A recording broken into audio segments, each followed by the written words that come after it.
अस्सलाम वालेकुम friends, how are you? I hope you are doing well. Okay, आज जो हमारा टॉपिक है वो है हेलन केलर के बारे में। और आज हम जिस बुक को स्टडी करने जा रहे हैं वो है the story of my life. तो एक्चुअली ये क्या है, ये ऑटोबायोग्राफिकल स्टोरी है और आप इसको मेमोर भी कह सकते हैं। So you have probably here the name of Helen Kellen. आपने ज़रूर नाम सुना होगा हेलन केलर का। So, the life of Helen Keller is one that will likely to motivate and achieve you want to achieve what you want to achieve in your own life. यानी कि इसकी life जो है वो आपके लिए एक मोटिवेशन है, एक एक्सप्रेशन है, एक आपके लिए इंस्पिरेशन है कि जिससे आप अचीव कर सकते हो कि लाइफ में आप जो चाहते हो वो आप उसको अचीव कर सकते हो। सो इसकी बुक की समरी में हम जी ओके, फर्स्ट ऑफ ऑल मैं आपको हेलन केलर की थोड़ी सी बायोग्राफी बताना चाहूँगी। Helen Keller was born June 27 1880 in Tuscumbia Alabama United State. तो ये एक स्टेट है, यूनाइटेड स्टेट जो है वहाँ पे ये पैदा हुई थी और इनकी जो डेथ है वो होती 1 जून 1968 ईस्टर्न और यूनाइटेड स्टेट में इनकी जो है वो डेथ हुई थी। ओके, और उसके साथ साथ जो है ये एक अवार्ड याफ्ता भी हैं और इन्हें प्रेसिडेंशियल मेडल ऑफ फ्रीडम का जो है वो अवार्ड दिया गया था। और हेलन केलर जो है उनके ये डॉटर हैं अर्थन हेनरी केलर की, और मदर इनकी जो है वो क्या है कैथरीन, और जिनको हम प्यार से आप इनका कैट भी कह सकते हैं। ये एक्चुअली 4 सिबलिंग्स थे, 4 बहन भाई थे, और his father served as a captain in a Confederate army. तो वो आर्मी में क्या थे, इनके फादर जो हैं वो एक कैप्टन भी रह चुके हैं। और इनके जो हर ancestors was Swiss and one of them was a teacher of the deaf who wrote the book on the subject। तो बेसिकली इनके जो एंसेस्टर से अजदाद जो थे वो स्विस थे, और उनमें से किसी ने एक ने जो है वो डेफ के बारे में भी बुक जो है वो लिखी थी।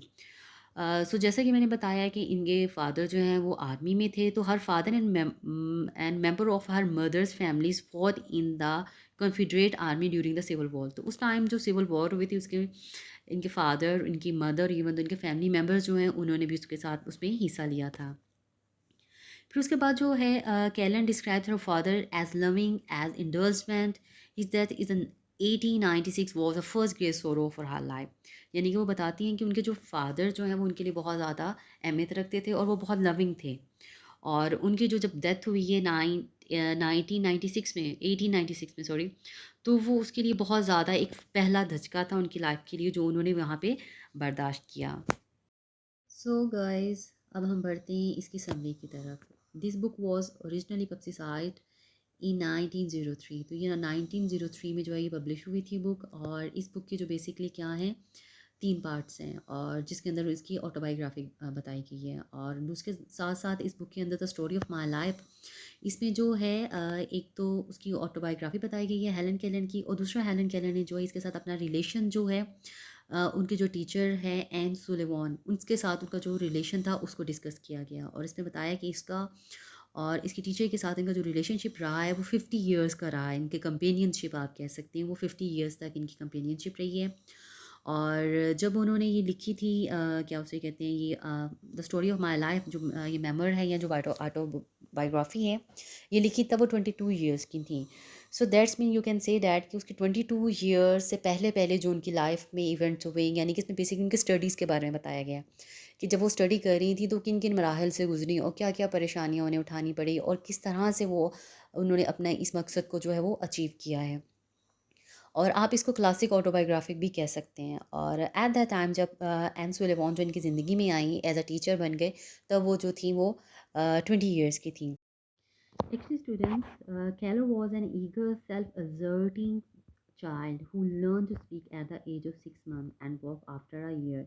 However, in the February of her second year, she fell seriously ill. Actually, इन्होंने अपना जो है बोलना जो है एज अ चाइल्ड, जैसे चाइल्ड बोलते हैं, इन्होंने 6 मंथ में स्टार्ट कर दिया था और वॉक जो 1 साल के बाद इन्होंने जो वो स्टार्ट कर दी थी।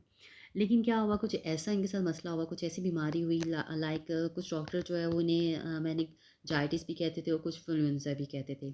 तो वो थी 19 मंथ्स की जब इनको ये बीमारी हुई। तो उसके बाद वो इतना यानी कि सीरियसली इल हुई कि डॉक्टर सब कह रहे थे कि आई डोंट थिंक सो कि ये बच पाए, कि अब इनका बच्चा मुश्किल है। लेकिन क्या हुआ, वो सर्वाइव कर गई। वो सर्वाइव तो कर गई, लेकिन क्या होगा, वो सर्वाइवल के बाद उनकी जो है वो ब्लाइंड हो गई और वो डेफ हो गई, तो उनके लिए अब देखना और जो है वो सुनना वो अब उनके लिए नहीं रहा था। लेकिन फिर क्या हुआ, however she realise that she was different from other peoples who talk with their mouth. लेकिन ऐसा जैसे जैसे वो बढ़ती गई तो उनको फिर रियलाइज़ होना शुरू हो गया। ये normally at the age of 5 की बात हो रही है, तो वो 5 में उसको फिर इनको रियलाइज़ हुआ कि वो दूसरे लोगों से डिफरेंट हैं, कि जिस तरह से वो अपने मुंह से बात करती हैं मैं अपने मुंह से बात नहीं कर सकती। तो वो उनके लिए काफ़ी थोड़ा सा वो जो है वो मुश्किल हो गया। लेकिन इसके साथ साथ जब वो 6 ईयर्स की थी तो 6 ईयर्स में उन्होंने नॉर्मली ऐसे साइंस उन्होंने सीख लिए थे, ऑलमोस्ट यू कैन से कि 60 होम साइन उन्होंने ऐसे जो है वो सीख लिए थे जिससे वो कम्युनिकेट कर सकती थी अपनी फैमिली के साथ। फिर उसी दौरान her best friend was Martha Washington, the daughter of families group. तो उनकी जो बेस्ट फ्रेंड थी उस time at the age of 5, उनकी जो बेस्ट फ्रेंड थी वो मार्था वाशिंगटन थी, और ये दोनों आपस में बहुत ज़्यादा खेल कूद करते थे। और इवन तो किचन से काफ़ी बार ये स्टीलिंग करके खाना चुरा के, लाइक केक आप कह सकते हैं, वो चुरा के इन्होंने जो है वो आपस में खाती थी और एक दूसरे के बाल भी काटती थी। और इस वजह से ये दोनों जो हैं फ्रेंड्स, और ये हेलन केलर और ये मार्था जो है वो बहुत ज़्यादा बीमार हो चुकी हैं। फिर उसके बाद when Helen Keller was about 6 years old, her parents took her to see an eminent oculist in Baltimore, doctor Chisholm. Actually oculist कहते हैं कि उस डॉक्टर को जो अशूब चश्म और उसका जो है वो डॉक्टर रूम। तो बेसिकली जो डॉक्टर थे ये ईयर, नोज़, आई के और थ्रोट के स्पेशलिस्ट थे। तो उनके फादर जो मदर जो है वो उस टाइम उनके साथ इसके बहुत ज़्यादा अवेयर थे कि थोड़े से नेक्शियस थे कि किस तरह से हम अपनी बच्ची के साथ इसको लेके चलेंगे, जबकि ये सुन भी नहीं सकती है और देख भी नहीं सकती है। लेकिन मैं यहाँ पे ये कहना चाहूँगी कि एज़ अ दूसरे एक जो होते हैं पैदाइशी जो ब्लाइंड या डेफ होते हैं उसके मुकाबले में ये थोड़ा सा हट के थी, because she has observed the nature. उन्होंने अपनी आँखों से, चाहे 2 साल ही, पौने 2 साल ही, अपनी आँखों से उसने नेचर को ऑब्ज़र्व किया था और साउंड्स को सुना था, कि साउंड को फ़ील किया था, ये साउंड किस चीज़ की हैं। सो इसलिए उनके लिए थोड़ा-सा जब वो बच्ची थीं, थोड़ी-सी बड़ी हुई, तो उनके लिए थोड़ा-सा आसान हुआ।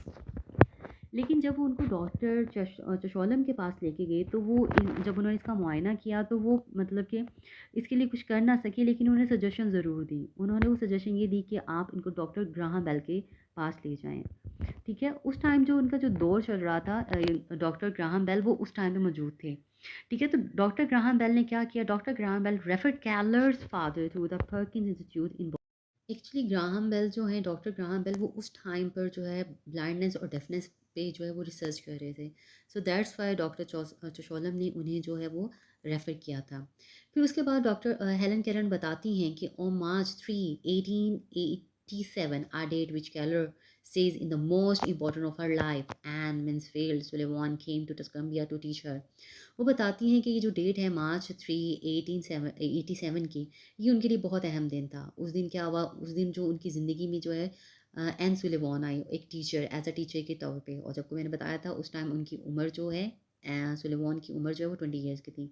तो वो बताती हैं कि वो जब उनकी ज़िंदगी में टीचर बन के आई, तो उसके बाद से उनकी ज़िंदगी में जो बदलना, एक निखार आया, निखार आना वो शुरू हो गया। यहाँ पर वो थोड़ा-सा ये भी डिस्कस बताती हैं कि जब वो फर्स्ट टाइम जो है उनके घर पर आईं, तो बिकॉज़ हेलेन का जो है वो doesn't want to meet anyone, वो किसी से नहीं मिलना चाह रही थी। और उनको घर उस दौरान जो घर में जो एक हलचल, आपको पता है जब कोई मेहमान आता है तो घर में थोड़ी-सी हलचल होती है कि आ रहे हैं, कोई जा रहा है। तो वो क्योंकि ये सुन तो पा नहीं पा सकती थी, लेकिन वो देख नहीं सकती। लेकिन उन्हें कुछ हलचल, ऐसी मूवमेंट, ऐसी वाइब्रेशंस फ़ील हो रही थी। उस हलचल, उस मूवमेंट से उन्हें पता लगा कि घर में कोई चीज़, कोई आने वाला है या कुछ होने वाला है। सो दैट्स वाई जब उनको सुलेमान का पता चला, तो उन्होंने क्या किया, अपस्टेयर उनका जो रूम था वहाँ पे उन्होंने उनको लॉक करके चाबीज़ जो थी वो बिल्कुल छुपा दी। और उस दौरान क्या है कि वो बिल्कुल सुबह से लेके रात तक सुलेमान जो है वो वहाँ पे उस कमरे में बंद थी, लेकिन हेलन ने चाबीज़ जो हैं, कीज़ जो हैं वो नहीं दी। फिर उनके जो फादर जो हैं उन्होंने क्या किया, वो बाहर स्टेयर से, खिड़की से लैडर लगा के उन्होंने मैम सुलेमान को, जो मिस सुलेमान है, उनको वहाँ से बाहर निकाला। और ये था फर्स्ट एक्सपीरियंस उनका सुलेमान के साथ, उनकी मीटिंग कैसे हुई थी। सो उसके बाद the next morning after her arrival, Sullivan gave Keller a growl. She then spell out the word doll into Keller's hand। आपको पता है डेफनेस के लिए या ब्लाइंडनेस के लिए एक स्पेशल जो है वो हैंड मूवमेंट्स होते हैं, हैंड साइंस होते हैं जो करके बताए जाते हैं, जिससे वो फील करते हैं और वो स्पेल आउट करते हैं। तो इस तरह से उन्होंने उन्हें डॉल दी है, और फिर उनके हाथ पे जो है वो टचिंग से करके उन्होंने जो है वो स्पेल जो है उसके बनाए हैं डॉल के। फिर इस तरह से जो है उन्होंने बताया कि ये डोल वर्ड जो है वो ऐसा है। फिर आप उसके a great break through occur one day when Sullivan was teaching Helen to the word mug and water. तो कह रहे हैं कि ग्रेट ब्रेक थ्रू उस दिन आया कि जब जो है जो उनके सुलेमान जो है उन्होंने उन्हें वाटर के बारे में बताया कि वाटर क्या चीज़ है। और उनका कोई स्पेसिफिक जो है एक रीइंफोर्समेंट नहीं थी कि स्पेसिफिक हमने लेक्चर तैयार किए कि इस दिन ये पढ़ाऊँगी, वो बस एक एक्टिविटीज़ करते थे। फिर उसको वो टच करवाने के लिए कि वाटर आखिर क्या चीज़ होती है, वो उसको बाहर आउटसाइड लेके गईं। वहाँ पे उन्होंने ऑब्ज़र्व करवाया कि ये वाटर जो है किस तरह से है। तो फिर यहाँ पे वो हेलन बताती हैं कि वो उन्होंने फ़ील किया है कुछ ठंडा-सा और कुछ ये चीज़ है जो एक बह रही है, फ़्लो कर रही है और ये जो है ये एक वाटर होता है। फिर इसी दौरान जो है वो उन्हें बाहर ले जाना शुरू हो गई और इस दौरान उन्होंने बहुत से प्लांट्स के नेम और दूसरी जो आसपास के इर्द गिर्द की चीज़ें थी उन्होंने उनके नेम जो है वो सीखना शुरू कर दिए। और यहाँ पर उन्होंने फिर वाटर का जो है उन्हें स्पेल भी बताया कि किस तरह से वाट ई आर जो है वो किस तरह से वाटर बनता है और हैंड मूवमेंट से उनके हाथ को टच करते हुए उन्होंने ये सारी चीज़ें बताई। फिर यहाँ पर उन्होंने ये भी जाना कि she learn that nature is not always kind. इससे पहले वो कंसीडर कर रही थी नेचर बहुत काइंड है। वो दरख्त पर अक्सर चढ़ जाया करती थी। हेलन जो है वो दरख्त पर चढ़ जाती। फिर उसके बाद एक दिन जब वो अकेली थी, मिस सुलेमान अभी नहीं आई थी, तो वहाँ पे थंडरिंग और स्टॉर्मिंग हुई। तो बिजली की गरज चमक से वो डर गई बहुत ज़्यादा। तो फिर तब उन्होंने जाना कि she learn that nature is not always kind. तो उन्होंने बताया कि काइंड नहीं है और वो फिर उसके बाद काफ़ी अरसा जो है वो बाहर नेचर को ऑब्जर्व करने के लिए नहीं गई थी। Okay, the next Suleiman attempt to teach her the meaning of the word love. Actually उस टाइम जो है स्टार्टिंग में हेलन जो है बहुत कम जो है वो स्लो प्रोग्रेस था उनका लर्निंग का। लेकिन आहिस्ता आहिस्ता वो उसको थोड़ा सा वो इम्प्रूवमेंट आना शुरू हुई। लेकिन बहुत ज़्यादा इम्प्रूवमेंट तब आई जब सुलेमान ने उन्हें वर्ड लेटर जो है वर्ड जो है लव के बारे में सिखाया। जब ये लव के बारे में सिखाया तो उन्होंने बहुत ज़्यादा फिर क्वेश्चनिंग करना शुरू कर दी। पहले वो इतने क्वेश्चन नहीं करते थे, फिर वो बहुत ज़्यादा क्वेश्चनिंग शुरू कर दी। उनके ख़्याल में लव क्या-क्या थी, क्या फ़ीलिंग थी, उनको ऐसे ही लगता जैसे ये भी सूरज की कोई गर्मी है या जिस तरह से फूलों की एक स्मेल होती है, उस टाइप की ये चीज़ होगी। तो लेकिन इनका सही जो है रियलाइज़ेशन तब हुई जब सुलेमान ने उन्हें थिंकिंग का वर्ड बताया कि थॉट क्या होता है, थिंकिंग क्या होती है। तो जब उन्हें थॉट का वर्ड बताया तो फिर उन्हें रियलाइज़ हुआ कि हाँ, लव भी जो है वो इसी टाइप की कोई फ़ीलिंग है जो एक एब्स्ट्रैक्ट है। यानी कि एब्स्ट्रैक्ट नाउन आपको पता है कि एब्स्ट्रैक्ट नाउन क्या होता है। एब्स्ट्रैक्ट नाउन जो है जिसको आप टच नहीं कर सकते but this represent a feelings. तो उन्होंने कहा कि ये क्या है? ये एक फ़ीलिंग है। फिर उसके बाद उन्होंने बहुत सी चीज़ें जो हैं वो ऑब्ज़र्व करना शुरू कर दी। यहाँ पे जो उनकी टीचर जो है सुलेमान जो है वो हेलन को मतलब कि डेफ़ नहीं लेती थी। वो उनसे ऐसे ही बात करती थी, ऐसे ही कन्वर्सेशन में करती थी जिस तरह से वो एक नॉर्मल इंसान जो है वो बात करता है। लेकिन ये कन्वर्सेशन कैसे होती थी? उनके हाथ पे लेटर्स को टच करके जो है वो होती थी। फिर उसके बाद जब जो हेलन जो है बहुत ज़्यादा वर्ड जो है वो सीख चुकी हैं और फिर वो सारी प्रैक्टिस हुई। फिर उसके बाद जो है हेलन को सुलेमान ने सेंटेंसेस पे लेकर आए। फिर कार्डबोर्ड का यूज़ किया और कार्डबोर्ड को यूज़ करते हुए वहाँ पे लेटर्स करके बना के उन्होंने जो है डॉल को बेड के ऊपर रखा और वहाँ से फिर उन्होंने उन्हें सेंटेंस मेकिंग स्टार्ट्स करवाई जिस तरह के the doll on the bed. तो इस तरह से करके उन्होंने बताया कि बेड जो है वो डॉल जो है वो बेड के ऊपर है, तो उन्हें वर्ड मेकिंग सिखाई। फिर उसके बाद उन्होंने उन्हें अर्थमेटिक की तरफ लेके आई, लेकिन वो उनको अर्थमेटिक जो है वो इतना ईज़ी नहीं था सिखाना एज़ कम्पेयर टू लैंग्वेज, क्योंकि लैंग्वेज तो ज़्यादा आसान है। तो इनके लिए हेलन के लिए थोड़ा-सा डिफ़िकल्ट भी था उसको लेके चलना। सुलेमान जो है वो मैथमेटिक के लिए यानी अरिथमेटिक के लिए उन्हें बीट्स और स्ट्रिंग का इस्तेमाल किया और इसके साथ साथ उन्होंने शेल का यूज़ भी किया उन्हें मैथ्स सिखाने के लिए। जैसे जैसे सुलेमान जो है उन्हें नई नई चीज़ें सिखाती गई उनके लिए लर्निंग की अपॉर्चुनिटी जो हेलन के लिए वो ज़्यादा होती गई।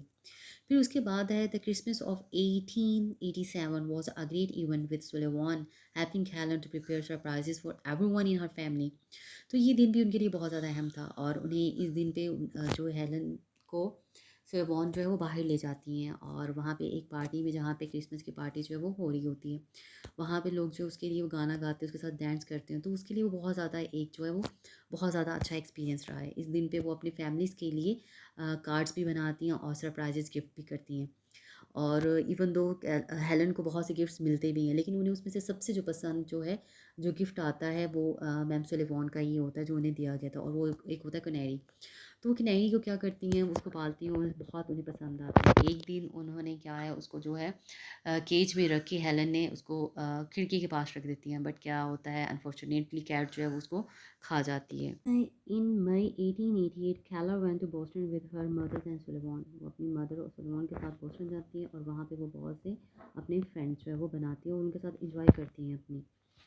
She had her first history lesson when the group visited Bunker Hill and her second when they took a boy trip to Plymouth. Actually उस दौरान जो है वो उनके लिए वो 2 ट्रिप करती हैं और 2 विज़िट करती हैं, वो उनको बहुत ज़्यादा बहुत एन्जॉय होते हैं। सबसे पहले जो है वो बंकर हिल, वो इसको इसलिए एन्जॉय करती हैं कि वहाँ पे वो स्टोन्स को, हिल्स को टच कर सकती हैं, उन्हें फ़ील कर सकती हैं। और the second thing is that कि वहाँ पे जो पिलग्रिमेज गुज़रते थे उस स्टोन हिल से, वो उसके बारे में उसको फ़ील कर रही होती है और इस वजह से वो बहुत ज़्यादा उसको एन्जॉय करती है। फिर उसके बाद है she made many friends in Boston including mister William. यहाँ पे जो उनके फ्रेंड होते हैं वो मिस्टर विलियम होते हैं और इनके साथ जो है ये विज़िट करती हैं ब्रेवली फार्म में। He thinks of Boston as a city of kind hearted. वो वहाँ पे तसव्वुर करती हैं कि जो बोस्टन जो है वो सिटी ऑफ काइंड हार्टेड है। वो कैसे वो समझती हैं क्योंकि उनका जो रिकाउंट है, उनका जो मीट वो करती हैं मिस्टर विलियम से, तो वो उनके साथ बहुत अच्छे अंदाज से, बहुत प्यार से, काइंड से बिहेव करते हैं। तो फिर उनको ऐसे ही लगता है कि जैसे ये जो सिटी जो है ये काइंड हार्टेड लोगों की है। उसके बाद Keller was is eager to experience the ocean for herself having read about it in a book called our world. उसने एक बुक पढ़ी थी उसी दौरान जिसका नाम था आवर वर्ल्ड। तो वो उस लिहाज से उसको ओशन को जो है एक्सपीरियंस करना बहुत उनको, वो उसके लिए बहुत ज़्यादा ईगर थी। जब उनका वो ओशन का एक्सपीरियंस होता है तो वहाँ पे जब वो कर रही होती हैं स्विमिंग वगैरह, तो ओशन की एक लहर जो करंट जो है वो उसे उठाकर बाहर फेंकती है। तो यहाँ पे बड़ा सरप्राइज़ होती है, लेकिन इस सरप्राइज़ के आने में वो ये पूछती है कि who added salt in the water, कि किसने पानी के अंदर जो है वो इतना ज़्यादा सॉल्ट ऐड कर दिया है, क्योंकि वो हैरान होती है, पानी तो फीका होता है लेकिन ये कड़वा कैसे हो गया। फिर उसके बाद first her visit to Boston in 1888 Keller spend most of her winter जो है नॉर्थ, और वहाँ पे बहुत सी वो नॉर्थ में गुजारती हैं। आपको पता है नॉर्थ का एरिया जो है वो थोड़ा सा ठंडा होता है, तो वहाँ पे स्नो फॉलिंग को वो इंजॉय करती हैं, एक्सपीरियंस करती हैं, जो 3 दिन रहता है। इन द स्प्रिंग ऑफ 1890, फिर उसके बाद 1890 का जो आता है पीरियड, उस स्प्रिंग में वो बोलना स्टार्ट करती हैं और जब वो बोलना स्टार्ट करती हैं एट दैट टाइम जो उनकी जो उम्र है वो 9 ईयर्स की होती है। और वो अपना जो फर्स्ट जो उनका एक्सपीरियंस होता है बोलने का, वो उनका होता है इट इज़ वार्म। वो वार्म का वर्ड जो है वो यूज़ करती हैं। Then in 1890 a teacher called Miss Lampson told her about a wrinkled Tata, a deaf and blind girl in Norway who had learned to speak। तो यहाँ पर जो है उनकी टीचर जो है एक लैम्पसन जो है वो उन्हें बताती हैं कि किस तरह से एक जो है नॉर्वे की ब्लाइंड और डेफ गर्ल ने बोलना सीखा है, तो तुम भी सीख सकती हो। फिर short after that कैलर started speech lesson with miss सारा फुलर। वो सारा फुलर से उन्होंने स्पीचेस के लेसन जो है वो लेना शुरू कर दिया और उस टाइम जो वो जो बेसिकली क्या थी, हॉरर्स की न्यूयॉर्क में जो स्कूल है उसकी वो प्रिंसिपल थी। She learn quickly and recall the surprise that delight she felt at forming her first sentence it is warm. तो उन्होंने बहुत ज़्यादा फिर लर्न शुरू किया और सबको हैरान कर दिया। जो उनका फर्स्ट जो एक सेंटेंस था जो उन्होंने बोला था वो इट इज़ वार्म था। इसी दौरान सारा ने जो है उन्हें एलिमेंट ऑफ स्पीच सिखाए और उन्हें बताया कि टंग की पोजीशन कैसे रखते हैं और किस तरह से आप अपने एक साउंड को ऑडिबल बना सकते हैं। फिर जब जो हैं हेलन जो हैं केलर जो हैं वो 12 ईयर्स की थी और बोलना सीख लिया था, तो उन्होंने एक स्टोरी लिखी थी द फ्रॉस्ट किंग के नेम से। एक्चुअली ये स्टोरी जो थी एक प्लेजराइज स्टोरी थी और इसे किसी और जो है वो ऑथर ने, राइटर ने लिखा था। लेकिन सब परेशान थे कि इसने स्टोरी कैसे लिख ली, एक प्लेजराइज स्टोरी किस तरह से हो गई, इसने तो ये स्टोरी कभी पढ़ी नहीं और ना मिस सुलेमान के साथ वो ज़्यादातर रहती थी, ना उन्होंने सुलाई सिखाई इसे। लेकिन फिर क्या हुआ कि उन्होंने क्या, it emerge that Mrs Hopkin had read Canvas story to Keller when she had stayed at her on Cape Cod in 1888। तो पता चला जब सुलेवान ने डॉक्टर ग्राहम बेल के साथ मिलकर इन्वेस्टिगेट किया तो उन्हें पता चला गया कि 1888 में जब वो केप कॉड में रही थी तो तब में हॉपकिन ने उन्हें ये स्टोरी सुनाई थी, तो वो आइडिया उसको वहाँ से आया है। फिर उसके बाद in 1893 Keller and Sullivan visit the world's fair with doctor Alexander Graham Bell. तो अलेक्जेंडर ग्रैहम बेल के साथ इन्होंने जो है वो वर्ल्ड फेयर का टूर किया, जहाँ पे इटली और इंडिया और दूसरे शहरों के जो है वो बहुत सी चीज़ें रखी गई थी, और यहाँ पर उन्होंने जो सेंटा मारिया का भी विज़िट किया। In October 1894, she began to attend the Wright Humpson School for the Deaf in New York, where she studied arithmetic, geography, French and German. फिर उसके बाद उन्होंने जो है वो हमसन जो है स्कूल वहाँ पे उन्होंने लिया जो डेफ का था, और वहाँ से उन्होंने फिर अरिथमेटिक, जोग्राफी, फ्रेंच और जर्मन सीखी। In October 1896 Keller began to study at the Cambridge. तो कैम्ब्रिज स्कूल में फिर उन्होंने पढ़ना शुरू किया, और ये इनका ख्वाब था, जैसे एक बच्चों का छोटे होते ख्वाब होता है कि हमने पढ़ना, उनका ये ख्वाब था। After that her account of study at Radcliffe, Keller discussed that vital anime books have played in her life. तो यहाँ पे वो अपनी ऑटोबायोग्राफी में जो ये बुक है उन्होंने the story of my life, इसमें भी वो बताती हैं कि रेड क्लिफ जो कैम्ब्रिज में रेड क्लिफ के दौरान जो है उन्होंने बहुत सी फ्रेंड्स बनाई जिनसे वो उन जैसी थी, और उनसे उनको पढ़ने का और फ्रेंडशिप करने का बहुत अच्छा मौका मिला। फिर यहीं पे उन्होंने बताया है कि वो बताती हैं कि वो बुक जो है वो उनकी ज़िंदगी में किस तरह से आई, और उन्होंने बहुत वाइटल रोल जो है वो प्ले किया। She also talks about some of her favourite books. उन्होंने बताया कि उनकी फेवरेट बुक कौन सी थी, उनमें से जो एक बुक है वो ये है लिटिल लॉर्ड फॉन्टरी। ये वो बुक थी जिन्होंने उनका लिटरेचर में जो है इंटरेस्ट जो है वो ज़्यादा किया। और उसके साथ ये है कि उनको ना सिर्फ बुक से ही प्यार नहीं था, इसके अलावा उन्हें कंट्री साइड, स्विमिंग और खेलने से, क्नॉइंग करने से, रॉइंग करने से, सेलिंग में भी बहुत ज़्यादा इनको इंटरेस्ट रहा है। और जैसा कि मैंने आपको पहले बताया है कि वो एक अवार्ड याफ्ता भी रही हैं, और वो 86 एज में उनकी जो है वो डेथ हुई है। और उनका जो बेसिकली जो उनका ज़्यादा मकसद रहा है वो उनका यही मकसद रहा है कि वो अमेरिका के लिए जो एक इंस्टीट्यूट था वो ब्लाइंड के लिए, उनके लिए वो फ़ंड रेज़ कर सकें। और जब वो उनकी डेथ हुई है तो वो स्लीप में ही उनकी डेथ हुई है, और उनको जो दफ़न किया गया है इनके कंपेनियन यानी कि एन सुलेवान और पॉली थॉमसन के साथ उनको जो है वो बरीड किया गया था, उनकी एशेज़ को।